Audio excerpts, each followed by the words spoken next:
Alright guys, it's Jahlon. It's Ashes of Creation update day. As you can see on the screen, we got some new footage from inside the game. So let's get rid of some of the boring stuff and then let's talk about the footage that we got today. The Alpha 1 testing schedule is still on pace.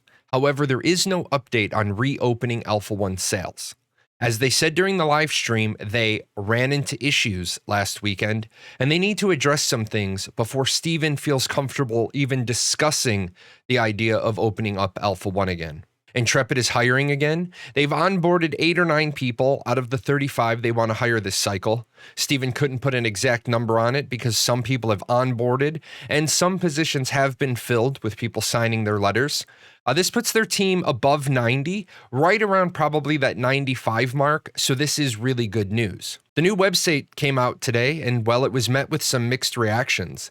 The fact that special offer is dead center on the screen when you first visit seems a little odd.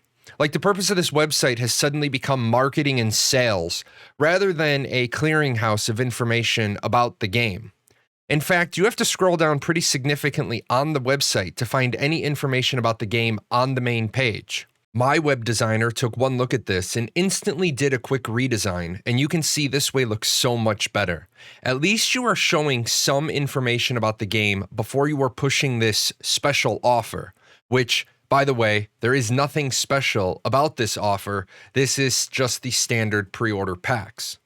I really hope Steven looks at this and realizes this is making Intrepid look more and more like EA or Kakao, rather than the change the industry MMORPG company he started a few years ago. But that's just my opinion. If you feel differently, go ahead and leave a comment below. I want to know how you feel about the website, the fact that they're using a Ukrainian website developer. How do you feel about those things? Everyone knows that I do call out the bad, but I also praise the good. Intrepid was able to fix the referral issue on the same day, so that's good. That's the mark of a company that's getting into the response and crisis management. Sure, it would have been better to not have the issue, fix it before you even go live, but same day fixing and only a couple of hours to fix an issue, that's pretty spot on. Now, as you saw at the beginning of the video, we did get treated to about 35 minutes of footage today. Obviously, I'm not going to play all of that, but I do want to let a little bit of it run while we talk about other things. The big one I want to pull out right away here is the fireball animation got changed, and that got changed pretty quickly. This is a much better change as compared to the original showcased one. This is a key thing that separates Intrepid Studios from other game studios. The transparent development, the listening to the community, and actually delivering on what they said they're going to deliver on. So this change hasn't been in the works long. You can see it's much better. And although not a priority, you can see they also cleaned up the water footage. I'm not sure how easy or hard of a kill cleaning this up was, but this was definitely a good move. Easy kill, since there's going to be a lot of showcasing the game in March when the NDA drops, and clearly people are going to be spending time in the water.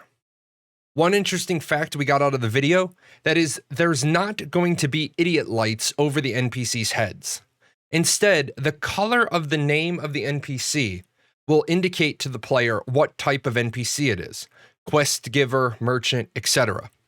One thing people said, they were a little bit concerned about colorblind players, and if you have colored sets, what are you going to do to accommodate colorblind players? Intrepid Studios did commit to a colorblind mode years ago, probably because certain key people on the staff are colorblind. To jump ahead to the PvP part of this video is probably pretty damaging to the time to kill mantra they've been saying. You can see here, Steven seems to absolutely melt in PvP. The time to kill is scheduled, or at least said to be scheduled, to be about 30 seconds. But this clip seems to indicate that it's going to be about 10 seconds. Hopefully, we will see some better footage during the non-NDA window, but people have to keep in mind this is only the level 1 through level 10 combat. There are a lot of things that will get added and polished before the final end state of combat is reached. We did get the usual art update during the live stream. However, I'm not going to showcase the art since you can see that in the live stream update, or even better, you can visit our friends over at the Ashes post. They do a good job of recapping the live stream in a text format. They also pull the art down so you can see it. I recommend heading over there if you want to check them out. From the Q&A, we got some amount of Q&A questions today. In fact, one thing I will say that happened is Steven had to leave, and he wanted to get through at least a couple of questions, and knowing he had to leave made all these answers short and concise. One of the questions was, since a lot of the pre-order packs have sub time involved, what's going to happen with the subscription? What's going to happen here is that the sub time isn't going to start automatically. It will start when you choose to activate it. Now, the problem with this answer is it doesn't seem to indicate if you can pause, start, stop the large blocks of time. If you have 12 months, does it start and then go for 12 months? Can you stop it at each month? So hopefully we can get a few more answers to that later on this year. We did find out that guild names can have up to 32 characters. Probably. They're going to double check, but even so, thinking that the character count would be between 30 and 32, that's a pretty healthy amount for a guild name. Now, we got an update on the marriage system and the family system, and we found out that only the head of the family can get married. This was rather interesting, and I'm not sure this system has been thought about or flushed out enough. If you can get married and have a summon with a partner versus having an 8-person family and have a sort of chain summon, I'm not really sure I understand the system or the value of this system. That's okay because we haven't seen it in application yet. I'm definitely going to ask Steven a few questions on this one with in my interview with him later this year. We found out that there's some cost and maintenance fees to the family system, which could be good. It just leads us to know that there is a lot of information we don't have. As far as the node sieges, you cannot siege, sack, pillage your own freehold after your node is lost because you are already registered as a defender. Now, there's a little bit of concern or confusion with this answer. Is mainly having to do with they've said anybody can invade your node and siege the freeholds after the successful window. Of course, that's all going to be tested, and we are hoping to get Intrepid to change their mind. The character creator that is going to be released may only be released to the people who have early access. Now, I really, really hope Intrepid goes over the answer they gave this today, and they think about this over the weekend, and they come out with a strong answer on Monday to kick off next week. This almost sounds like pay to, ... I don't want to call it pay to win, since the only thing you save is time, but I can certainly see people calling it pay to advantage. Also, it could indicate that if they don't give the character creator out to people who don't purchase a founders pack, that they're trying to artificially value founders packs, and it would look really bad if they sold appearance alteration items in their cash shop. It would almost seem like they want you to rush through character creation. So I really hope that they consider this, because it costs them nothing to make the character creator available, and then we don't have any sort of pay to win, pay to advantage screaming going on.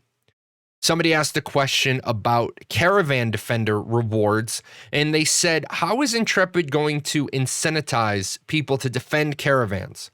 Well, part of this is that caravan defending is part of the PvP seasons. It's also part of horizontal progression. But not everything needs to be a tangible mechanic or a tangible reward.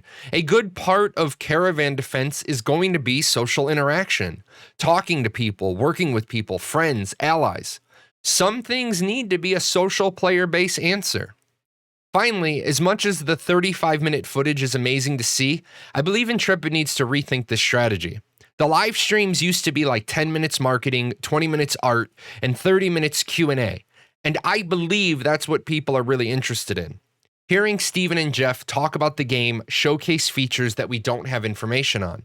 Sure, it's great to see the footage, but this footage today was 35 minutes of pretty much jumbled and unorganized. The video itself on YouTube is a great idea. People can dive into that, and they almost replicate the idea and the methodology that a streamer would use. But for the stream, I believe it needs to be more focused, more pointed. specific points you want to showcase during that footage, even if you edit that out of a larger piece you put up on YouTube. Either keep the streams to an hour, or if you want to go over, fill it up with stuff people want to see, not just 35 minutes of random romping gameplay. As a reminder, cosmetics do swap out on 3 March. This is the current month set, and we have seen a couple of leaks of next month that we can share with you guys. That's it, guys. If you want to know more about Ashes of Creation, I recommend heading over to the wiki. I recommend Ashes 101 and, of course, the Ashes post. Until next time, guys, stay safe. Remember, I stream 3 times a week, Mondays, Wednesdays, and Fridays. If you have a question about Ashes of Creation, swing on over to the show. Links in the description. Ask your question, and we can get into a good discussion. I'm going to put this in a post. Going to try to get this out on Friday night. You guys take care, and I'll see you next time. So what we have here is an end screen. I'd like to say a big thank you to all those names scrolling up the right-hand side of the screen. Those are my sponsors over at Patreon. Wouldn't be able to pay the bills without them. For the rest of you, there's videos. Follow the channel, like, subscribe, do all those social media things.